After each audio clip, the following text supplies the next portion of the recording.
Pour revenir sur le discours, la partie qu'on vient de voir du président Laurent Gbagbo, je crois que ça, ce sont les détails.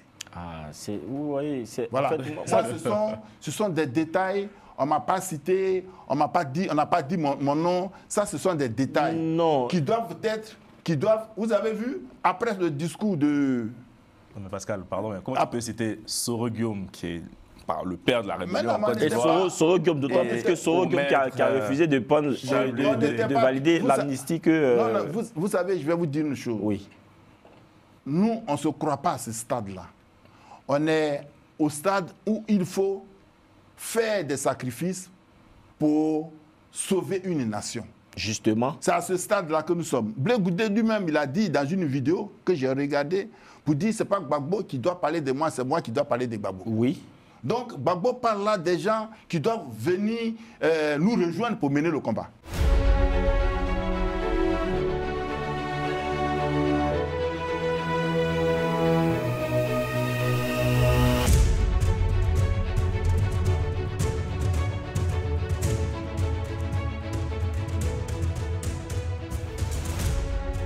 Bonsoir à tous. En Côte d'Ivoire, l'ex-président Laurent Gbagbo s'est dit déterminé à participer à l'élection présidentielle d'octobre prochain, en dépit de son absence sur la liste électorale.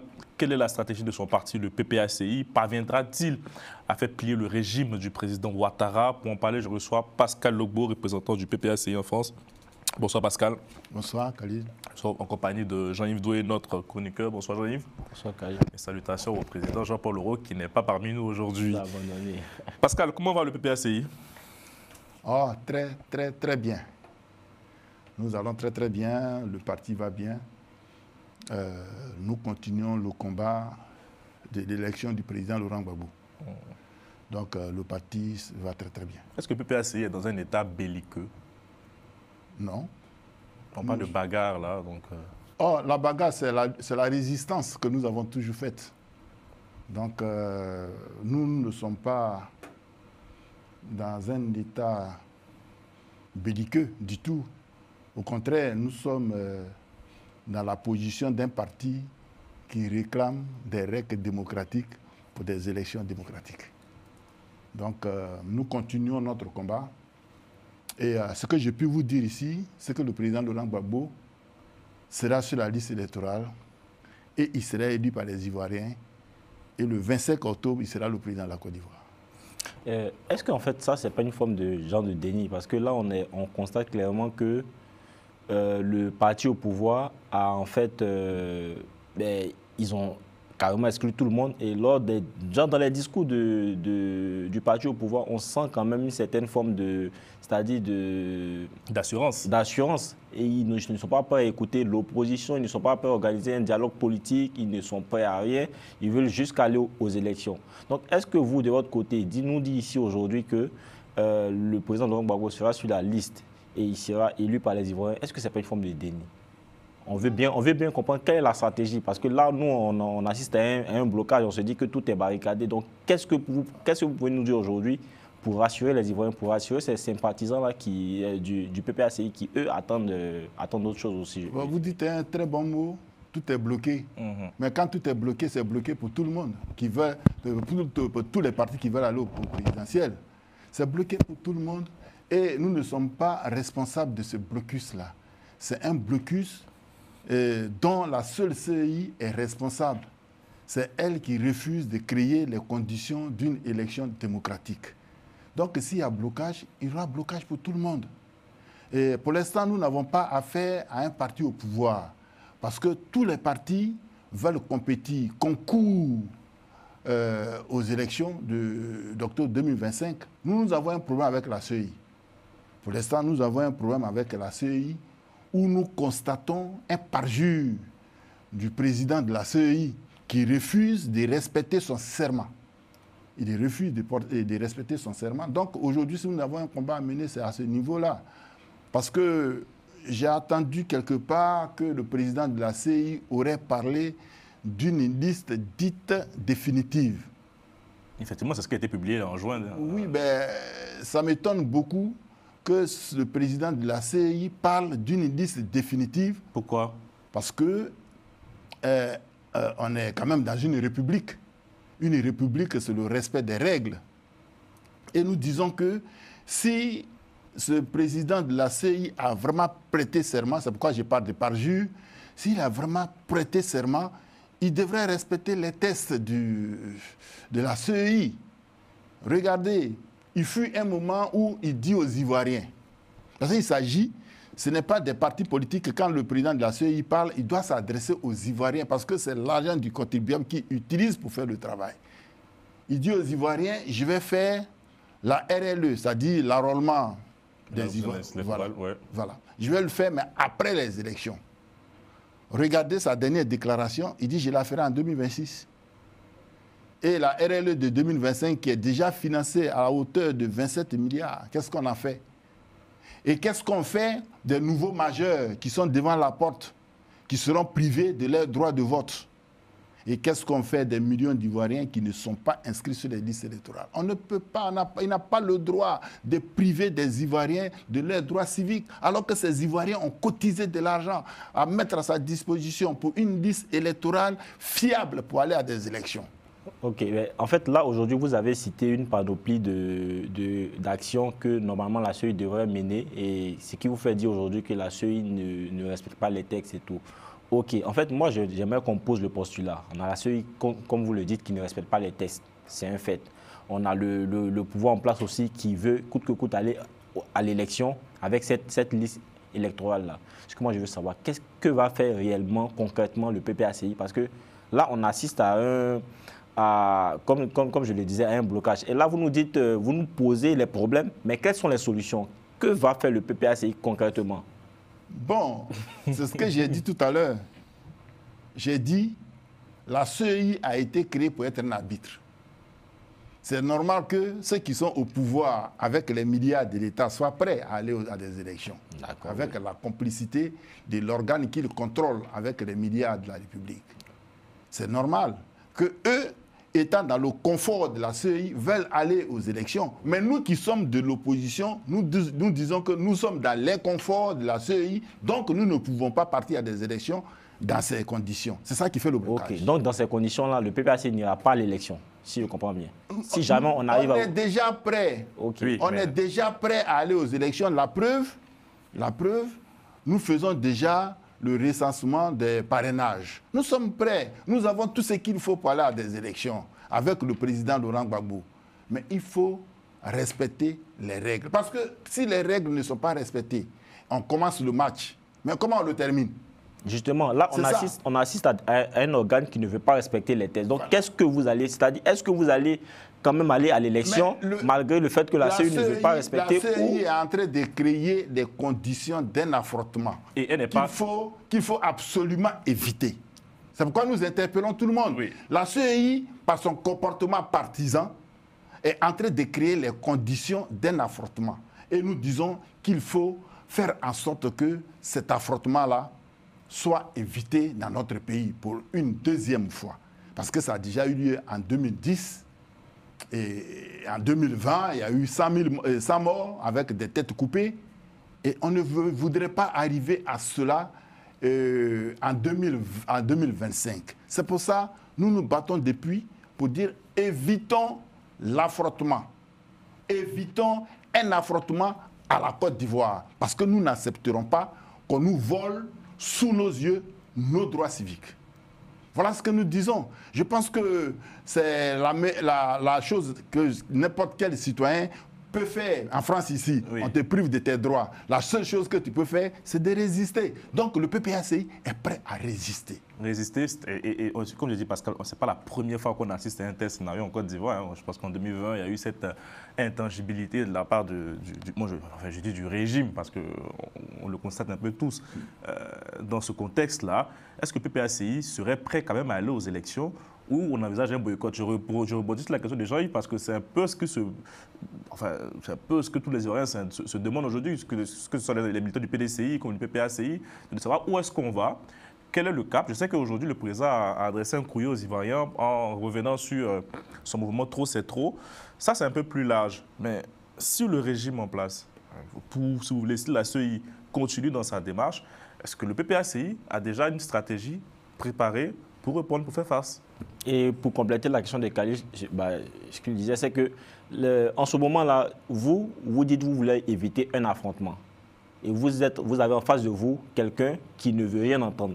Est-ce que vous, pour éviter cet affrontement-là, vous allez faire des concessions, donc envisager une autre solution, autre que cet affrontement-là, où vous irez jusqu'au bout? Parce que si vous allez jusqu'au bout, là, on a l'affrontement. On est en face de vous, vous avez en face de vous quelqu'un qui ne veut rien entendre. Donc, qu'est-ce que vous faites par rapport à ça? Est-ce que vous allez aussi dans sa logique ou est-ce que vous envisagez un autre plan pour éviter cet affrontement? D'où l'expression « fait la bagarre » du président Gbagbo. On y reviendra tout à l'heure. Voilà, vous savez, nous sommes au mois de juin.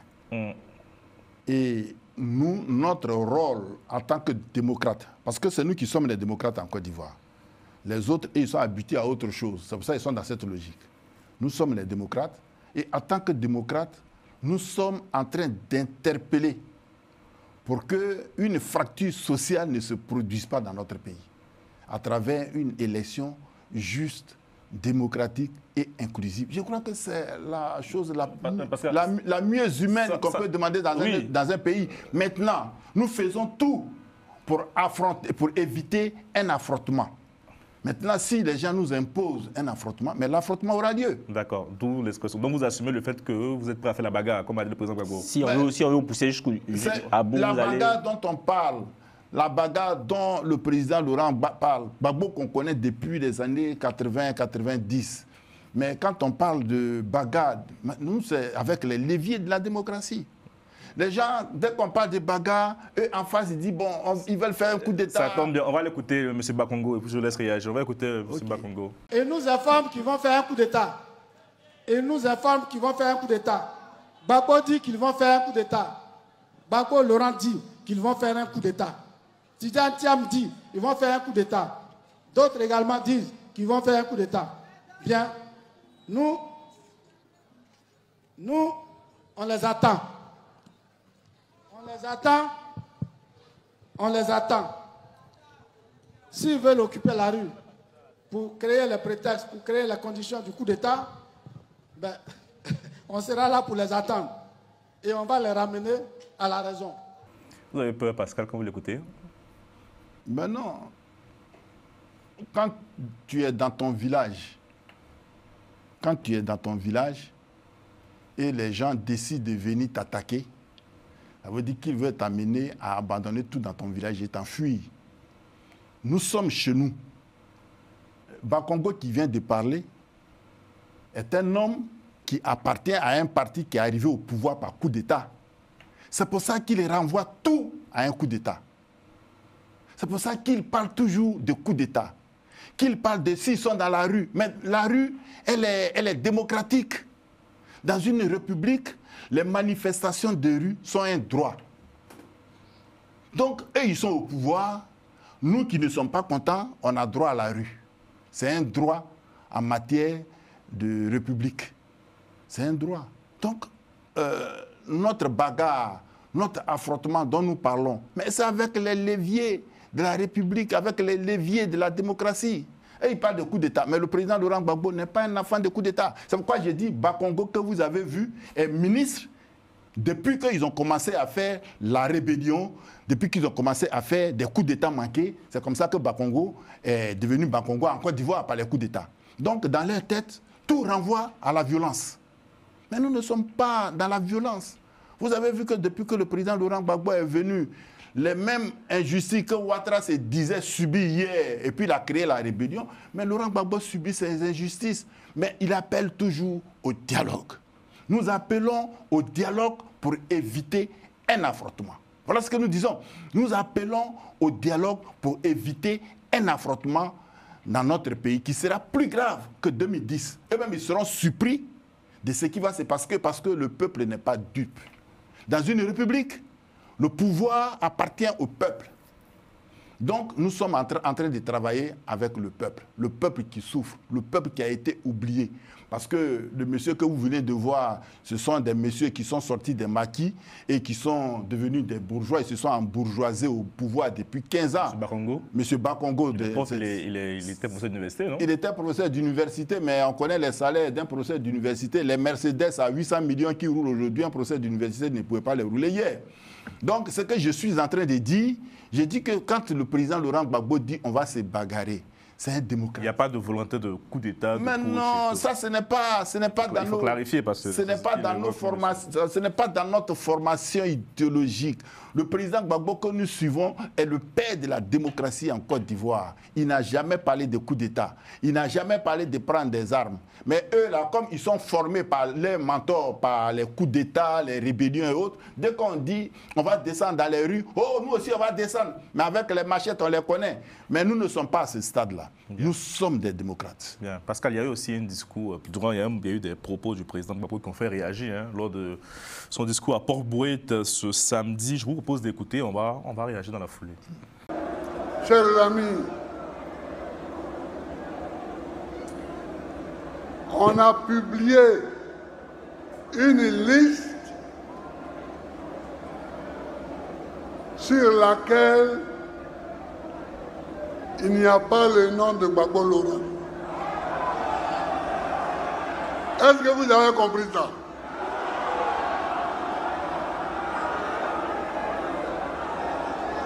On a publié une liste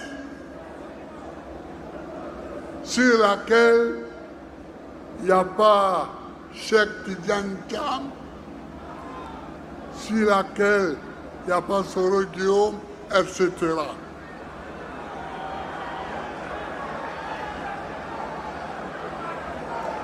Est-ce que vous avez compris ça? Bon, en fait, moi, j'ai suivi de très près ce meeting du président Gbagbo là, et c'était avec enchantement que je le voyais s'exprimer par rapport à la situation, parce que moi, je suis vraiment accroché à la démocratie. J'aime en fait la liberté d'expression, j'aime quand tout le monde s'exprime par rapport à ses convictions et tout, donc j'étais vraiment fier de l'entendre, jusqu'à ce qu'il fasse sortir ce propos-là, où en fait il a dit, comme on sait qu'il y a 4 personnes qui sont exclues de la liste. 4 personnalités politiques. 4 personnalités politiques, le président Laurent Gbagbo, Tidiane Thiam, Soro Guillaume et Charles Blé Goudé. Et donc lorsqu'il cite les 3 premiers et qu'il omet le président Charles Blé Goudé expressement, en disant etc., moi ça m'a un peu gêné dans la mesure où aujourd'hui on a un RHDP qui est fort, on a un RHDP qui est en position de force, qui en fait qui veut, je dirais, faire tomber l'opposition même au premier tour. Donc est-ce qu'aujourd'hui là, on ne pouvait pas faire l'économie de cette énième polémique là, parce qu'on ne va pas me dire que c'est une phrase qu'il a fait sortir comme ça. Le président Laurent Gbagbo, il est très méticuleux dans ce qu'il dit. Ce qu'il dit, il le pense, et ce qu'il dit, c'est calculé. S'il a dit etc., ça montre qu'au sein de l'opposition, il y a vraiment, avec le président Charles Blé Goudé, la rupture est consommée et il n'est pas prêt à revenir à la table de discussion avec son fils Charles Blé Goudé. Et moi, ça me gêne aujourd'hui. Donc, est-ce que vous pouvez nous dire aujourd'hui? Et là, on a vu la lettre qui est sortie aujourd'hui où, en fait, il appelle encore l'opposition à une... il a dit qu'il y avait aujourd'hui, il y avait 2 mondes qui s'affrontaient, celle des âmes et celle du peuple. Charles Blé Goudé a toujours dit que quiconque prendrait les armes contre ce pays-là, il se dresserait contre la personne. Donc, il a déjà défini sa position depuis plusieurs temps. Et aujourd'hui, on assiste au président Laurent Gbagbo dans sa lettre qui dit il y a 2 mondes qui s'affrontent, celle des âmes et celle du peuple. Donc, je veux dire qu'aujourd'hui, il est quand même dans une logique avec le président Charles Blé Goudé. Mais pourquoi cette sortie-là, 4 jours auparavant, et aujourd'hui encore, il parle de... En fait, moi, quelque part, je trouve un peu ambigu la position du président Laurent Gbagbo. Je ne comprends pas bien le cheminement. Donc, si vous pouvez là nous expliquer un peu ce qu'il entend par toutes ces sorties manquées, et puis voilà. Je voudrais d'abord faire un rectificatif dans vos propos. Quand vous dites que le RHDP est un parti fort, ils ne sont pas forts. Enfin, aujourd'hui, c'est tout l'appareil de l'État. C'est le parti au pouvoir. Oui, c'est le parti au pouvoir. Un parti au pouvoir n'est pas forcément fort. On a vu les dernières élections aux États-Unis. Trump, avant de gagner les élections démocratiquement, n'était pas au pouvoir pour dire qu'ils sont forts. Un parti qui est fort, c'est un parti qui est populaire, qui est majoritaire sur le terrain. Mais le RHDP ne l'est pas. Parce que si le RHDP est populaire sur le terrain, avec leur soutien, on aurait eu une CEI juste, démocratique. Non, ben, je vous rappelle qu'à l'élection de 2010, ils sont venus quand même en deuxième position au premier tour. Donc, au premier tour, donc on peut pas dire que c'est même un parti fort quand même. Ils font partie des grosses, des partis les plus. Non, entre 2010 et 2015, il y a beaucoup de choses qui se sont passées, qui pèsent aujourd'hui. D'autant plus qu'ils ont augmenté encore je dirais Il y a un bilan qui pèse contre eux. Ils ont fait des promesses qui n'ont pas été tenues. Mais parce qu'en termes de partis forts, je pense que c'est eux que l'appareil politique. Ils ont l'appareil politique. Non. Ils ont l'appareil politique en main qu'ils détiennent de façon illégale d'ailleurs, déjà, parce que le président du parti est en même temps le président de la République. C'est ce qui les rend peut-être forts de façon injuste, de façon anticonstitutionnelle. Donc je voulais d'abord lever ce point-là pour dire que quand on est un parti fort, on ne cherche pas à tricher. On ne cherche pas à ruser avec les lois. On ne cherche pas à écarter ses adversaires qui peuvent... Voilà, c'est comme ça un parti fort agir. C'est ce que Méambli disait. Donc, pour revenir sur le discours, la partie qu'on vient de voir, du président Laurent Gbagbo, je crois que ça, ce sont les détails. Vous voyez, voilà. En fait, ça, ce sont des détails. On ne m'a pas cité, on n'a pas dit mon nom. Ça, ce sont des détails qui doivent être... vous avez vu, après le discours de... Mais Pascal, pardon, mais comment tu peux citer Soro Guillaume, qui est le père de la rébellion? Et Soro Guillaume, d'autant plus que Soro Guillaume qui a refusé de valider l'amnistie que... Non, vous savez, je vais vous dire une chose. Oui. Nous, on ne se croit pas à ce stade-là.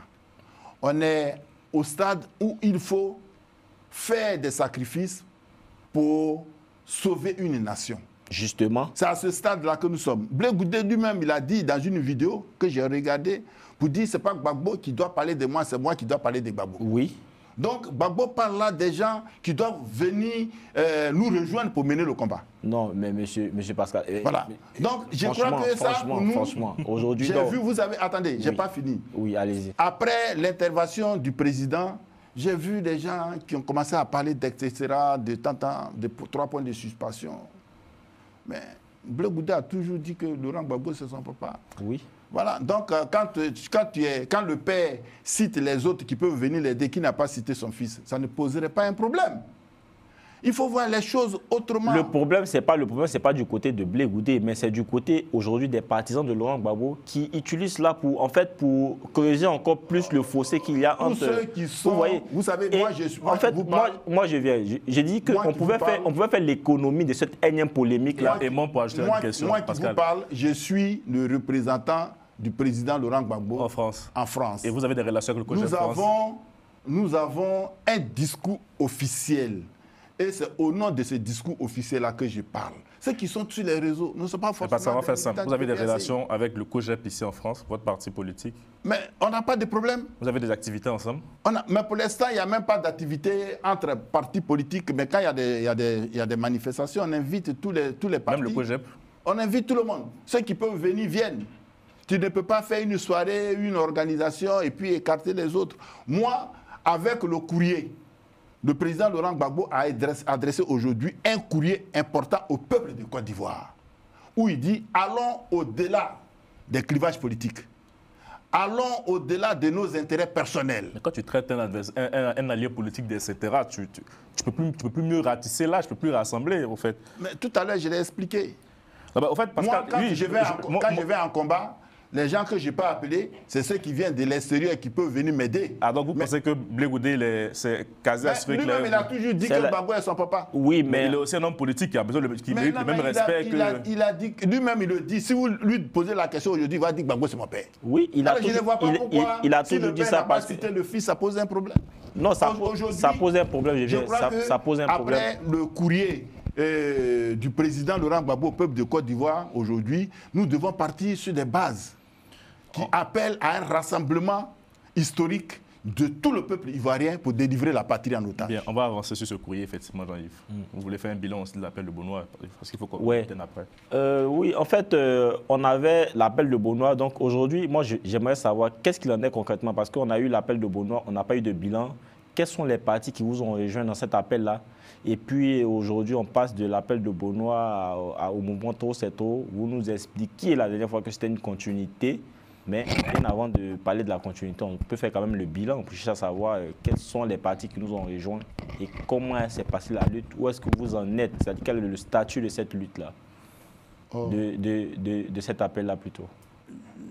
Je vous comprends, mais je voudrais vous dire que la politique, c'est une actualisation des activités. Voilà. Aujourd'hui, on ne peut plus parler de l'appel de Benoît. L'appel de Benoît consistait à appeler des partis politiques, qui soient de gauche, de droite, mais qui sont dans l'opposition, qui souhaiteraient qu'on lutte ensemble pour créer les conditions d'une élection démocratique et inclusive. Mais à travers la démarche de la CEI, on ne peut plus, pour l'instant, parler d'appel de Benoît. C'est d'ailleurs l'appel de Benoît qui pourrait constituer aujourd'hui une base du mouvement Trop c'est trop, où nous cherchons à inclure le peuple du Côte d'Ivoire à prendre toutes ses responsabilités en allant au-delà du caractère partisan, du caractère personnel du combat, pour qu'ensemble, nous puissions mettre un mouvement capable de délivrer la patrie. Je crois que c'est à ce stade. La question que j'ai posée, c'est déjà quel a été le bilan de cet appel-là? Quels sont les partis qui vous ont rejoint? Parce que j'ai l'impression que c'est suite à l'échec de l'appel de Benoît qu'on est passé maintenant au moment Trop c'est trop pour essayer de l'atisser un peu plus large. Genre, je veux dire, essayer de populariser la lutte. Non, j'ai pas parlé d'échec, j'ai dit que ce sont les besoins du moment qui nous imposent la création du mouvement Trop c'est trop. Parce qu'on se donnait encore le temps de chercher à rassembler certains partis et, pour essayer de travailler ensemble. Mais nous sommes à un moment où on ne doit plus parler des partis politiques. Est-ce qu'on ne pourrait pas dire que c'est parce que Cap Côte d'Ivoire vous a damé le pion sur ce terrain-là, parce qu'ils ont quand même... On n'était pas en concurrence, je l'ai déjà dit sur ce plateau. On n'était pas en concurrence avec Cap Côte d'Ivoire. C'était une concurrence, je veux dire, quand même, il y avait... Ils ont appelé 25 partis pour créer un mouvement. Vous en avez appelé combien à travers votre... C'est tous les autres partis. Parce que nous, on n'a pas compté les 25 partis qui étaient dans Cap Côte d'Ivoire. On a vu quelques partis, quelques visages. Donc, ce que je suis en train de dire, j'ai dit que nous avons lancé un appel pour créer des conditions d'une élection démocratique. Et aujourd'hui, on voit qu'avec l'avancée des choses, il devient nécessaire d'appeler tout le peuple, sans coloration politique. Voilà, le mouvement Trop c'est trop, c'est ça, sans coloration politique, que chacun vienne dans ce mouvement-là pour défendre les intérêts de la nation. Et est-ce qu'aujourd'hui, vous êtes avec les antécédents qu'on a eus avec la politique en Côte d'Ivoire, c'est-à-dire aujourd'hui l'Ivoirien, lorsqu'il entend politique, il pense directement à la mort, il pense directement à plusieurs beaux mots qui ne sont pas bien entendre, je veux dire. Donc est-ce qu'aujourd'hui, vu que vous voulez populariser cette lutte, vous voulez ratisser l'âge, c'est-à-dire sortir du cadre politique, est-ce que vous pensez que l'Ivoirien lambda, qui lui n'a rien à voir avec la politique, va se sentir concerné par cet appel-là, vu tout ce qu'il a connu en 2000, en 2010, en 2015 et en 2020? Est-ce que vous pensez qu'ils vont se sentir concernés par cet appel-là? Ils se sentent déjà concernés. Le peuple ivoirien se sent déjà concerné. Quand vous voyez la tournée Côte du président Laurent Gbagbo, ceux qui sortent sont des Ivoiriens. Imaginez-vous qui partent à Daloa, à Gagnoa, vous allez voir le monde qui va sortir. Pour l'instant, nous sommes à Abidjan. Est-ce que ce ne sont pas des partisans, ceux qui sortent là? Moi, je parle de ceux qui ne sont pas partisans, ceux qui sont en dehors de cette sphère politique. Parce que trop, c'est trop, je pense que c'est aussi... Je vais vous dire une chose. Oui. Les partis les plus grands n'ont même pas 1 million de militants. Partout on passe. Mais ceux qui sortent le RHDP revendique 2 millions là. Le RHDP? Oui. Oui, mais avec les inscriptions fictives. Ah, d'accord. Voilà, ils sont habitués à la fraude, donc il ne faut même pas... Et puis, ils distribuent du pain, ils distribuent de la sardine. Donc, où ils passent, les gens qui ont affamé sont obligés de sortir pour avoir un bout de pain. C'est la collation. Donc, ça, c'est pas ce qu'on appelle des partisans. Laurent Gbagbo, on le met dans la forêt et il transforme la forêt en podium. C'est de ça qu'on parle. Donc, ce que vous essayez de nous dire aujourd'hui, c'est que même si, avec cet appel-là, vous espérez qu'en fait, les personnes qui ne soient pas politiques rejoignent votre lutte. C'est un mouvement civil. Et est-ce qu'il y a des actions concrètes en fait pour essayer de ratisser? Parce qu'aujourd'hui, je vous dis que les Ivoiriens, la majorité des Ivoiriens, en fait, ils sont déçus de la politique. Non, mais c'est justement, vous savez, quand vous voyez M. Bakongo dire qu'ils veulent faire un coup d'État, Justement, ce genre de propos, ça permet de... C'est cette psychose-là qui cherche à installer comme à leur habitude. Mais nous ne sommes pas dans cette logique. Et comment vous faites pour casser ça, pour attirer le peuple? Le président Gbagbo vient d'écrire aujourd'hui. Donc vous espérez qu'avec ça, il va... Il vient d'écrire aujourd'hui. Okay. Donc nous qui sommes ses lieutenants, nous allons descendre sur le terrain avec l'idée qu'il a lancée à travers des actions qui vont nous ramener. Les gens avec lesquels on ne pouvait pas s'asseoir demain, on va les trouver pour dire qu'il s'agit de libérer notre pays là. Donc, il s'agit de on espère que le président Gbagbo reçoive le président Charles Blé Goudé dans ce bar. Il n'y a pas que Charles Blé Goudé. Je ne sais pas pourquoi les gens insistent sur l'histoire de Charles Blé Goudé. Il s'agit de la Côte d'Ivoire. Merci beaucoup Pascal, merci Jean-Yves, merci à Mustapha Kanté à la réalisation et bonne suite de programme sur les antennes de Télé Sud.